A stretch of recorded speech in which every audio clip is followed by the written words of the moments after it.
Yo, what's up, boys? Today we'll be making these brass horn loops, kind of like Wheezy. Download link description below, like always. Thanks for supporting the last video. We had like 200 views. I didn't even think we hit 100, so that's good enough for me. But yeah, without further ado, let's go. Yo, what's up, boys? Today I'm gonna show you guys how to make horn loops, kind of like Wheezy, just like stuff with brass. Here's a loop I made with my boy Hoops. You can follow him in the description below. Put his Instagram on the screen, and you can also download this loop in the description below. But yeah, without further ado, I'm gonna just play the loop real quick.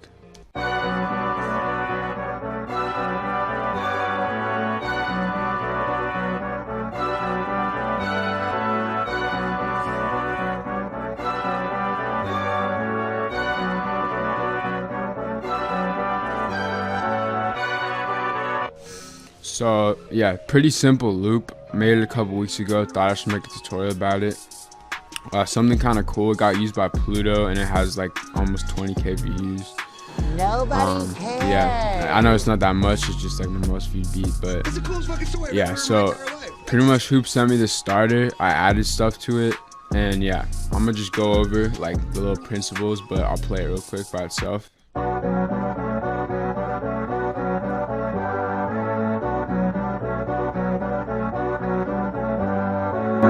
So I don't know like what preset he used. It was probably like session horns or some contact bank like that. But here's the MIDI for it. One thing you notice, because obviously I don't know his thought process, but we have this part right here. And it keeps playing over and over. But we have these little things, I call them finishers, and it's pretty much it plays for a little bit and then it goes like up, like, or it goes down. Yeah, that's enough to be said for that. But pretty much these loops, you have your main part, like whatever like the horn is, and then you have just a couple little mini accents. So I have this little background thing like the starter Hoop sent me, and I just thought I should add some really simple brass chords. So this is 3 trumpets multi from Philharmonic. You can also use contact banks too, but this is just the sound I thought was good. Yeah, so I took these chords and I did double them, so that's why it looks like there's 2, but I'll talk about that later. Pretty much, I just was making chords. Best advice for that is start with one note, add another note. So we got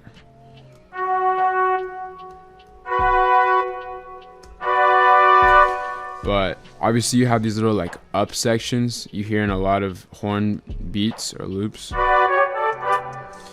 And best advice for that is instead of having them stretched out the whole like this, you just shorten them like that. And yeah, so the rhythm of this loop is literally the same thing the whole time.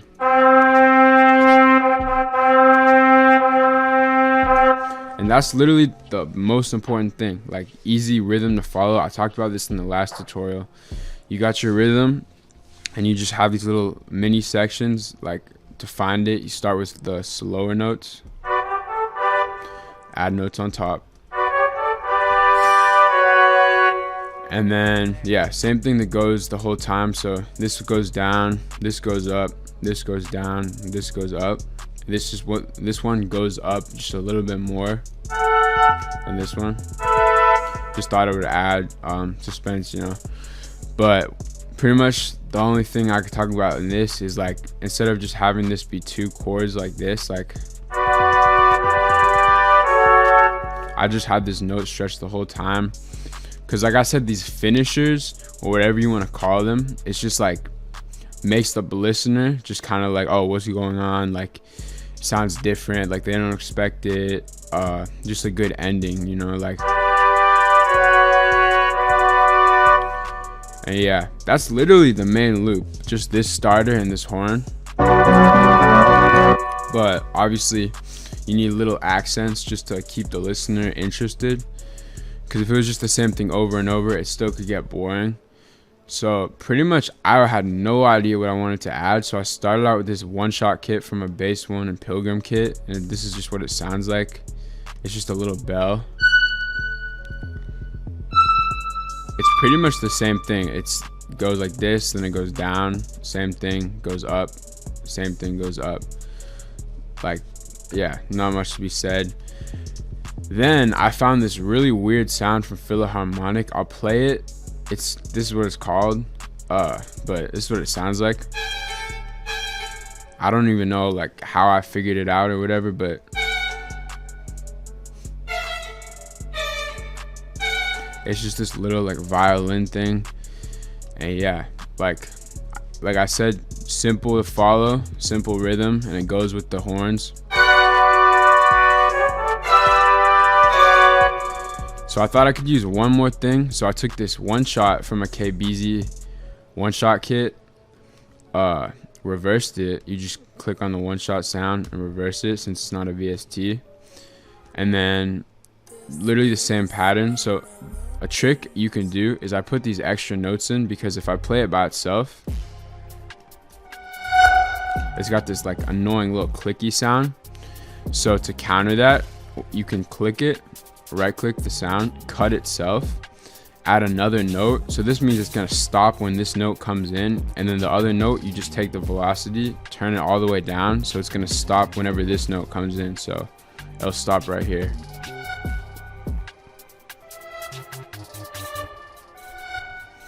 And yeah, that's literally all I did. This loop did not take me that long at all to make. I got these little accents,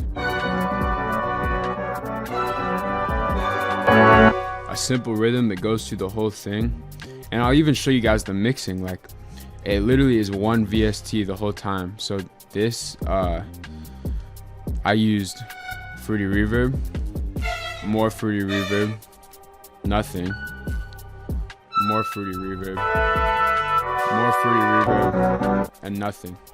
Like for these horn loops, you know, the most important thing is just sound selection and an easy rhythm to follow, and that your chords sound right. And yeah, also to make it more full, you just change the octaves. That's just what I did, like, because if it's not this whole thing, you want it. This chords, I just added another layer, like pitched it down, because it fills up the EQ a little bit more, makes the loop sound fuller. But yeah, really for arrangement, like I said, it's best to keep it simple. It's the same thing playing, except this starter that Hoop sent me goes up another octave. So,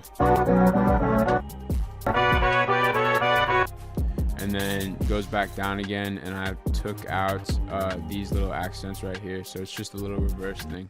Then I took away the background starter in general, and it's just this now.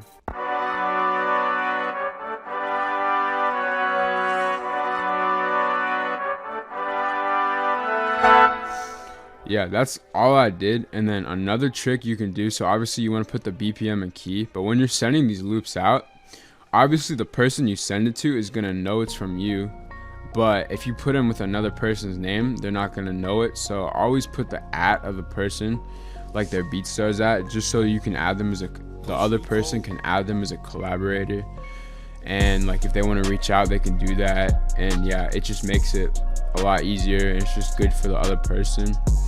But yeah, this loop is really simple. Not too much went into it. I'm gonna make another tutorial soon for you guys about, you know, key got it stuff. I'll also start doing some live guitar.